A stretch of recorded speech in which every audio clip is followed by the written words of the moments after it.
আসসালামু আলাইকুম এভরিওয়ান। কী খবর সবার? আশা করি সবাই অনেক ভালো আছেন। আজকে আমি আপনাদের সাথে একটা ডেজার্ট রেসিপি শেয়ার করব। সেটা হচ্ছে সাবুদানার পুডিং। এটা হচ্ছে খুবই কম সিম্পল কিছু উপকরণ দিয়ে আপনারা কালারফুল এবং ইয়ামি পুডিং করে ফেলতে পারবেন। সো চলুন কথা না বাড়িয়ে শুরু করা যাক।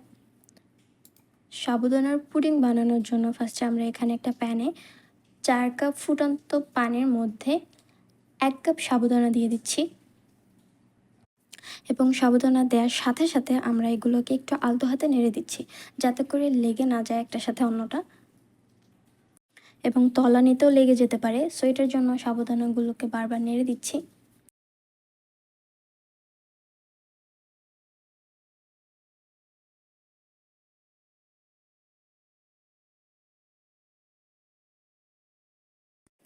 যখনই সাবুদানাগুলো একটু সিদ্ধ হয়ে আসবে, তখনই আমরা এখানে ফুড কালার অ্যাড করে দিচ্ছি। আপনার এখানে অল্প একটু ফুড কালার অ্যাড করলেও এটা অনেক বেশি কালারফুল হয়।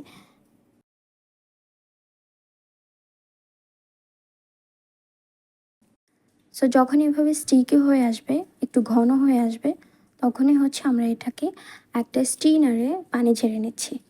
স্টিনারে পানিটা ঝাড়ার পরে আমরা এখানে অনবরত ঠান্ডা পানি দিচ্ছি, কারণ ঠান্ডা পানি দিলে এটা সাবুদানাগুলো একটার সাথে আরেকটা লেগে যাবে না। সো এটার জন্য আমরা এটা সাবুদানাগুলো ঠান্ডা হওয়া না পর্যন্ত আমরা এখানে ঠান্ডা পানি দিয়ে যাচ্ছি। যখন ঠান্ডা হয়ে যায়, তখন আমরা একটা পাত্রে সাবুদানাগুলো ঠান্ডা পানির ভেতরে রেখে দিচ্ছি।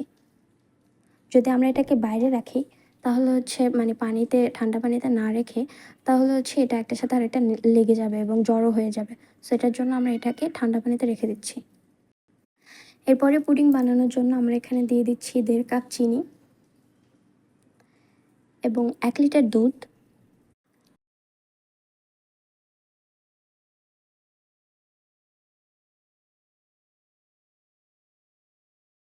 এবং এর মধ্যে আমরা দিয়ে দিচ্ছি 1/2 cup agar agar powder. Agar agar powder দেওয়ার কারণে এই পুডিংটাকে জমাট বাঁধতে হেল্প করবে। এরপর দিয়ে দিচ্ছি স্বাদ মতো লবণ।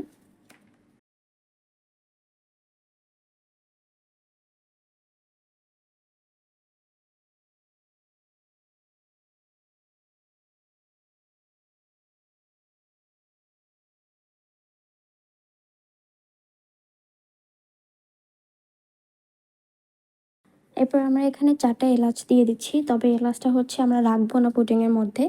এলাচটা থেকে একটু স্মেল ছাড়ার পরে আমরা এলাচগুলোকে আবার তুলে ফেলবো।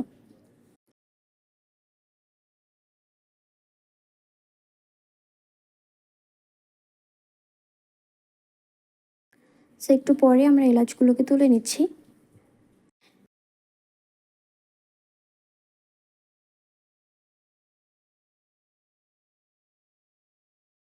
এরপর আমরা যে পাত্রে পুডিংটা করব, সেই পাত্রে আমরা সাবু দিয়ে দিচ্ছি 1 কাপ, যেটা আমরা ঠান্ডা পানিতে রেখেছিলাম।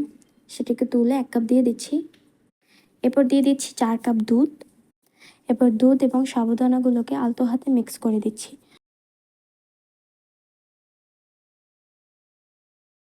তবে দুধটা গরম থাকা অবস্থায় মিক্স করতে হবে, কজ এখানে আগার আগার পাউডার অ্যাড করা আছে। সো যদি এটা ঠান্ডা হয়ে যায়, তাহলে এটা জমাট বেঁধে যাবে। এটার কারণে এটা গরম থাকা অবস্থাতেই সাবুদানার সাথে মিক্স করে দিচ্ছি। প্রায় 2 মিনিটের মতো ওয়েট করার পরে আমরা এখানে ফুড কালার দিয়ে একটা লিকুইড করেছি, বেসিক্যালি এটা ডিজাইনের জন্য। লিকুইডটা বানানোর জন্য এখানে আমরা 1 কাপ পানি, 3 চা চামচ চিনি এবং 1 চা চামচ আগার আগার পাউডার দিয়েছি এবং একটু ফুড কালার দিয়েছি। সো এই যে উপরে একটা রেড কালার লেয়ার থাকে পুডিংটার, এবং নিচে থাকে সাবুদানার পুডিং। সো এইভাবে পুরো পুডিংটাকে ঠান্ডা করে তারপর ফ্রিজে রেখে দিব 2 থেকে 3 ঘন্টার জন্য। 2 থেকে 3 ঘন্টা পরে এই যে বের করে নিয়েছি। তো এরপর আমরা এটাকে অন্য একটা বাটিতে তুলে সার্ভ করব।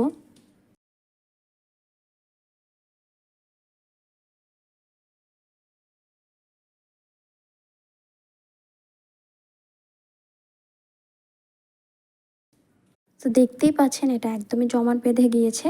এরপর এটাকে একটা চামচ বা চাকু দিয়ে কেটে নিব। সো ফাইনালি এই যে আমাদের পুডিংটা দেখতেই পাচ্ছেন। দেখতে অনেক বেশি কালারফুল এবং খেতেও অনেক বেশি ইয়ামি ছিল, মজা ছিল, এবং ডেজার্ট হিসেবে এটা খুবই বেস্ট ছিল। আপনার বাসায় গেস্ট আসলে এটা অবশ্যই তাদেরকে করে দিতে পারেন। আর বাচ্চাদেরও অনেক বেশি পছন্দের হবে, কারণ এটা অনেক বেশি কালারফুল। সো এই যে আমাদের পুডিংটা হয়ে গিয়েছে, দেখতে পাচ্ছেন নিচে একটা রেড কালার লেয়ার এবং পুডিং। সো এইভাবে নতুন নতুন রেসিপি পাওয়ার জন্য আমাদের সাথেই থাকুন, এবং এই সিম্পল অল্প কিছু উপকরণ দিয়ে পুডিং আপনারা বাসায় বানিয়ে অবশ্যই আমাদের কমেন্টসে জানাবেন কেমন হয়েছে। সো নতুন নতুন রেসিপি পাওয়ার জন্য আমাদের চ্যানেলটা সাবস্ক্রাইব করে রাখুন। So thank you for watching. আল্লাহ হাফেজ।